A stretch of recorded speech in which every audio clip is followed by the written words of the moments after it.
September 28th, UFC Fight Night. We have Renato Moicano versus Benoit Saint Denis. So here's my unprofessional, unqualified predictions of the main card.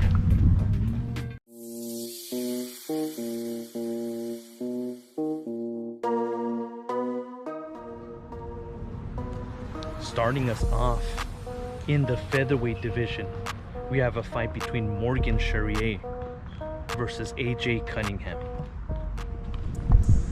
Let's start with Morgan Cherreire. The guy has very clean and fast French kickboxing style. It's a lot of fun to watch, and it's actually produced a pretty great highlight over Zucchini in his UFC debut. And as impressive as that was, his 3-round cardio was tested against Chepe Mariscal, and he passed with flying colors on that one as well. So the guy can be gritty with it. He's flashy. He has the looks. I even think we're potentially looking at the next contender and a big seller at the featherweight division. And he's going up against AJ Cunningham, who's only had one fight in the UFC. He stepped in last notice, so hey, granted, there's that. But he got TKO'd in the first round. Despite this first round TKO loss, the guy was game. He was tough. I mean, he came into fight and did not back down. He stayed in the pocket until he went down.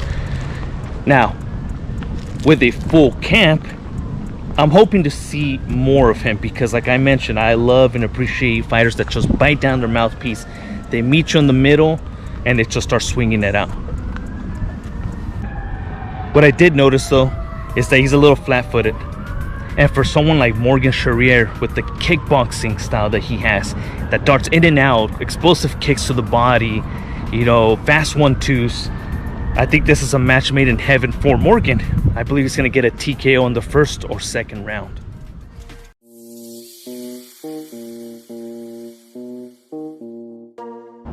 Moving on to our second fight of the main card, we go to the middleweight division, and we have a fun matchup here. We have Imavov, Imavov versus Brendan Allen. Oddly, for Nasruddin Imavov, he's had a lot of mixed results in his fights as of lately. If you go back his 4 fights, either he got demolished, he always looks decent though, but either gets TKO'd and demolished, or he's getting these spectacular highlight wins over decent competition. What I will say is this: it seems like Nasruddin Imavov used to start off like a bat out of hell, and it looks like he learned to pace himself, because he would always blow his fuse immediately. Second, third round, he's gassed to death.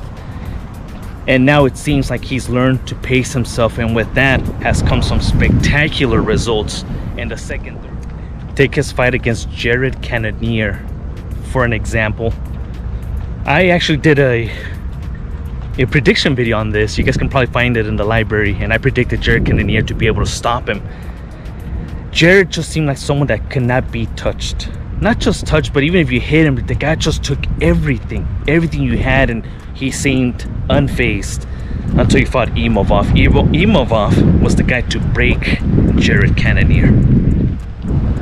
Brendan Allen, on the other hand, to me seems a little boring, a little flat-footed. Powerful striker, but just flat-footed. Doesn't really have too much technique. Depends on his size and his toughness to get him through fights. Brendan Allen has had a couple of wins back-to-back. He is starting to look impressive. And same thing, I mean, from a guy that came from getting TKO'd pretty easily against Sean Strickland, it seems like he's bringing his game together finally. He's starting to really look like a contender finally. And now we're putting him up against an Imavov who seems to be putting it together himself finally.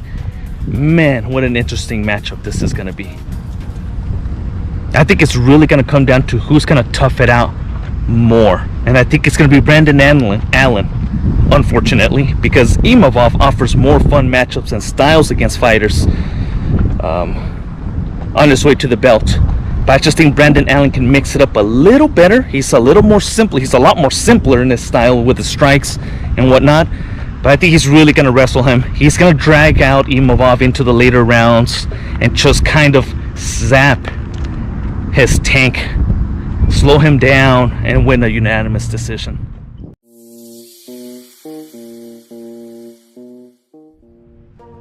For our third bout of the main card, we go down to the welterweight, and we have a fight between Brian Battles and Kevin Jousset. Both of these gentlemen, I don't know, I mean, I really don't like their style too much. They're not very technical fighters, but they're fun fighters. Kevin Jousset, man, this guy looks so beatable. But he's the definition of someone that gets going once you rough him up a little bit. Once you let him hit the second round, he gets your timing. His jab becomes an incredible jab, which is non-existent in the first round. It's amazing how this guy just kind of wakes up and goes from looking like a flat-footed guy that tiptoes his way forward, no head movement. It seems like his reaction is terrible, and then just like that, the guy starts catching your timing and your distance.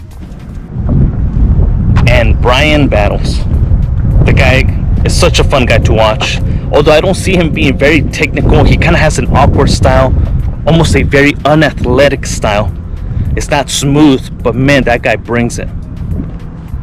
I believe that's where Brian Battle wins his fights, being able to be the guy that pushes the pace, even though he's not the fastest, he's not the most explosive, but he depends a lot on his cardio. He's like the Tony Ferguson right now, okay?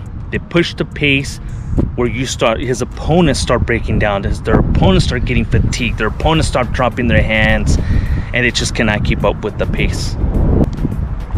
But man, he's going up against Jousset, who's extremely big for that weight class to begin with. To be able to try to push and bully such a big guy that only gets better as the fight progresses, I don't think this is a good matchup for Brian Battles. This fight's gonna be gritty, long, fatiguing, and fun for us fans. And I believe that Jousset is gonna come out victorious, unanimous decision.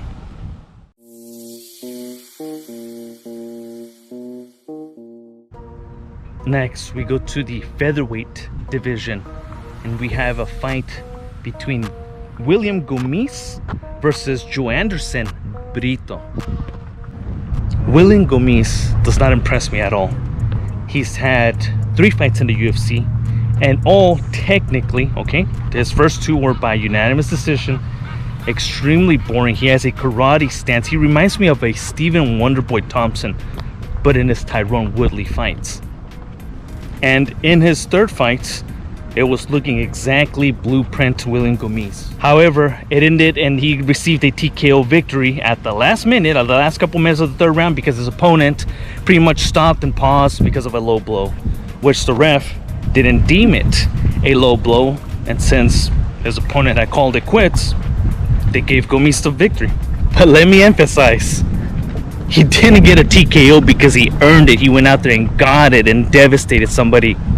His opponent just simply called his own foul, his own timeout, and so the fight was stopped.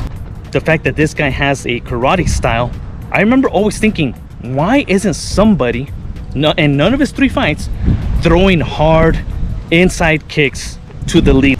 And the MMA gods answered my prayers.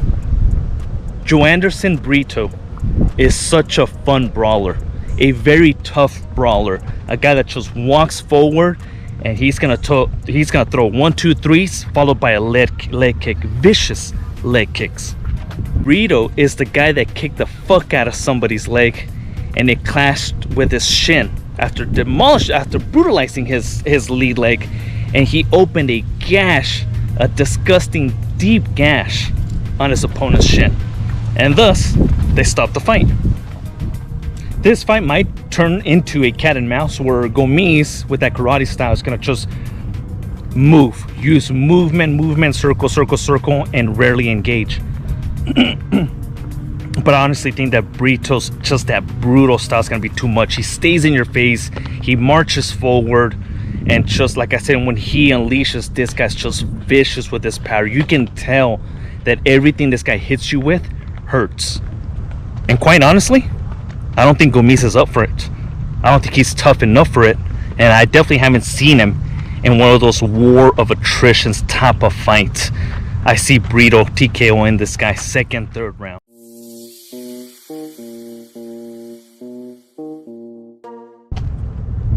For our final fight of the main card, we go to the lightweight division and we have a fun fight. A fight between Renato Moicano versus Benoit Saint Denis. Early in Renato's career in the UFC, I had such high hopes for him. I saw someone that's extremely well-rounded, very well-rounded. Someone that had knockout power. He had kicks, he could wrestle, he can clinch, he could do it all, and he was getting his wins, he was getting his victories. But then I noticed a pattern in Moicano. Every time he got matched up against a contender to really get to that contender, the next guy in line status, he fumbled it, and fumbled it big time.